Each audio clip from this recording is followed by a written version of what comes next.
আল্লাহর কসম ভগবানের দিব্যি রাজনীতি করতে এখানে আমি আসি। আল্লাহর কসম ভগবানের দিব্যি রাজনীতি করতে এখানে আমি আসি।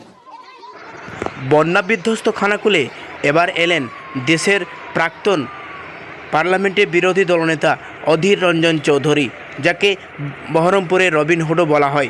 সেই অধীর রঞ্জন চৌধুরী এলেন খানাকুলে, বন্যা বিধ্বস্ত এলাকা পরিদর্শন করলেন, ত্রাণও নিয়ে এলেন, সাধারণ মানুষের সঙ্গে কথা বললেন, সুখ দুঃখ ভাগ করে নেওয়ার চেষ্টাও করলেন। সাংবাদিকদের মুখোমুখি হয়ে কি বললেন? আল্লাহর কসম খেলেন, ভগবানের দিব্যি খেলেন। তিনি বললেন রাজনীতি করতে আসেনি। আমরা শোনাবো, দেখুন কি বলছেন বিস্তারিত।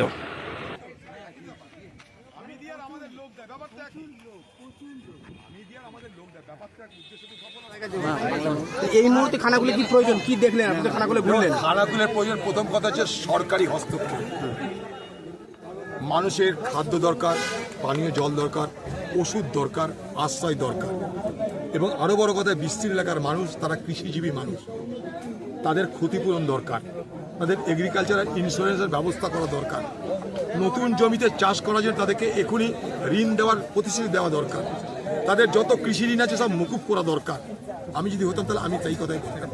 এখানকার কৃষকদের যে ঋণ নিয়ে যারা জমি চাষ করেছে সব শেষ, ধান শেষ, পাট শেষ, সবজি শেষ, নতুন করে তারা পাবে কোথায় টাকা আবার ফসল ফলানো?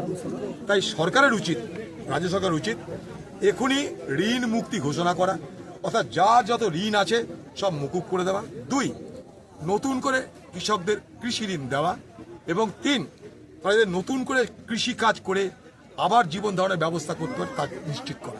এই মুহূর্তে এটা রাজ্য সরকারের প্রথম এবং প্রধান কাজ বলে আমি মনে করি। কারণ এই জলটা যখনই নামবে তখনই কিন্তু এখানে রোগ ভোগ শুরু হয়ে যাবে। তার জন্য চিকিৎসা দরকার। স্বাস্থ্য পরিকাঠামো ভেঙে চুরমার, আপনারা জানেন।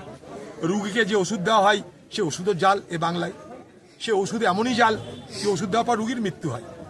এখন আগামী দিনে এমন হবে হাসপাতালে রুগী সব কিছু করবে, ওষুধ আর খাবে না। ঠিক আছে? তো বিষয়টা হচ্ছে খাদ্যের দরকার, আশ্রয়ের দরকার, পানীয় জলের দরকার, ওষুধের দরকার, এবং কৃষকদের আগামী দিনে আবার নিজের পায়ে যাতে খাড়া হতে পারে তার জন্যে যেখানে যেখানে যা ক্ষতিগ্রস্ত হচ্ছে তাদেরকে কৃষি ঋণ মকুব করা দরকার, এবং যে সমস্ত ছোটোখাটো ব্যবসাদার যাদের সব কিছু শেষ হয়ে গেছে তাদেরকে ঋণ মুক্ত করে নতুন ঋণ প্রদান করে তাদের জীবনকে আবার নতুনভাবে শুরু করার জন্য সুযোগ দেওয়া দরকার। বাড়িঘর যা ধ্বংস হয়েছে সে তাদের গৃহ নির্মাণের টাকা দেওয়া দরকার। বন্যা বিধ্বস্ত এলাকায় সাধারণ অনেক মানুষ বলছেন যারা একেবারে আশ্রয়হীন, অনেকে বলছেন বিভিন্ন রাজনৈতিক দল আসছেন সামান্য কিছু ত্রাণ নিয়ে এবং তারা রাজনীতি করে বেরিয়ে যাচ্ছেন, কি বলবেন? আমি এখানে কোনো রাজনীতি করতে আসিনি, এসছি নিশ্চয়ই আমি কংগ্রেস দলের লোক। কোনো ঝান্ডা দেখবেন না, আমার কোনো পতাকা দেখবেন না, আমাদের কিছু ঝান্ডা নেই। আমরা ভুকমারি লোক, যা পেয়েছি তাই নিয়ে এসেছি। মুড়ি নিয়ে এসেছি, চিরা নিয়ে এসেছি, একটু জল নিয়ে এসেছি। কোটি কোটি টাকা নাই, আনলে এখানটায় ক্যাম্প করে খাই দিতাম। এগুলো আমি করেছি। ক্ষুধার্ত মানুষগুলোকে ছুটে ছুটে গিয়ে ত্রাণ নিতে হচ্ছে, এতটাই তারা ক্ষুধার্ত। দেখে খারাপ লাগছে, অবশ্যই দেখে খারাপ লাগছে, কিন্তু কি করবো, দেখে তাদেরকে দিয়ে আবার একটু ভালো লাগছে। কেউ তো হাসলেও, 5টা লোকে তো হাসাতে পারলাম, এটাও ভালো লাগছে। আমরা জল পার হয়ে গেছিলাম একটা গায়ের মধ্যে, লোকে গল্প করছে, ভালো লাগলো।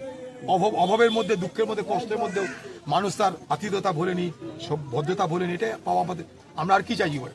আমার কাছে পয়সা না, আমি বিপিএল এমপি ছিলাম, এখন তো এমপিও নাই, আমি বিপিএল একটা নেতা। আমার কাছে পয়সা নাই, পয়সা থাকলে আমি অনেক কিছু করে দিতাম। এখানে রাজনীতি করতে আসিনি, আল্লাহর কসম ভগবানের দিব্যি রাজনীতি করতে এখানে আমি আসি। আমাদের তার জন্য কোনো ব্যানারও নাই, পতাকাও নাই, স্লোগানও নাই, কিচ্ছু নাই।